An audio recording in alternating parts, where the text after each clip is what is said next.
Hello, it's Novel Queen here to introduce you to another incredible piece of historical fiction, Gone Crazy in Alabama by Rita Williams-Garcia. Many of you are probably familiar with her initial novel, One Crazy Summer, a New York Times bestseller, winner of the Scott Odell Award for Historical Fiction, the Coretta Scott King Award for Promoting Nonviolent Social Change, as well as a Newbery Honor Book, and the National Book Award finalist. So obviously this is a pretty good book. She turned this book into a fascinating trilogy. One Crazy Summer follows the three sisters to Oakland, California, where they meet their estranged mother, the Black Panthers, and are immersed in the Black Power movement. The book follows the theme of the girls learning to exert their Black pride and power and release some of the oppressive rules that they have learned from their grandmother who lived in the Deep South. The next book, PSB 11, gives a different perspective as the girls live in New York City with their father who finally gets remarried. It's at this time that they learn to adapt to a northern urban environment. The final book in the trilogy follows the girls as they go to the Deep South in 1969 to spend the summer with their grandmother and great-grandmother. Gone Crazy in Alabama is also the winner of the Coretta Scott King Award and is an incredible read.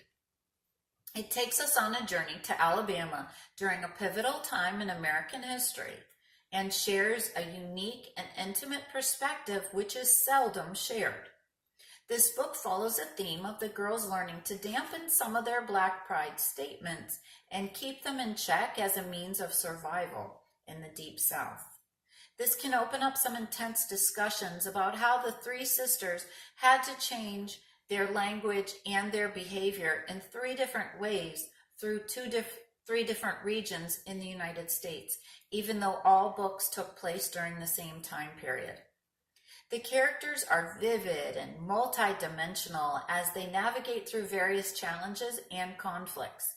This book also incorporates some intense situations as well as action and suspense that will drive the reader to continue to turn the pages in anticipation of what will happen next.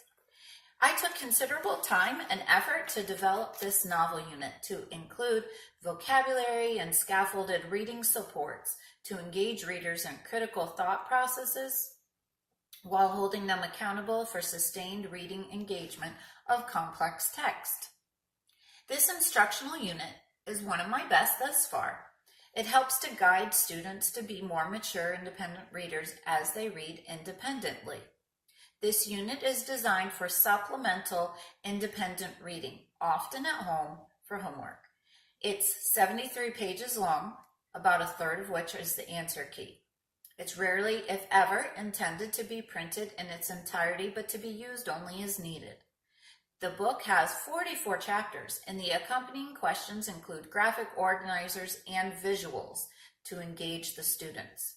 Most of the time, 2 chapters are covered on a single page, so the questioning is all about quality over quantity. This questioning includes answer keys, so it can be used by the teacher to guide questioning in book groups. They can also be used as quizzes to ensure students read the chapters that were assigned.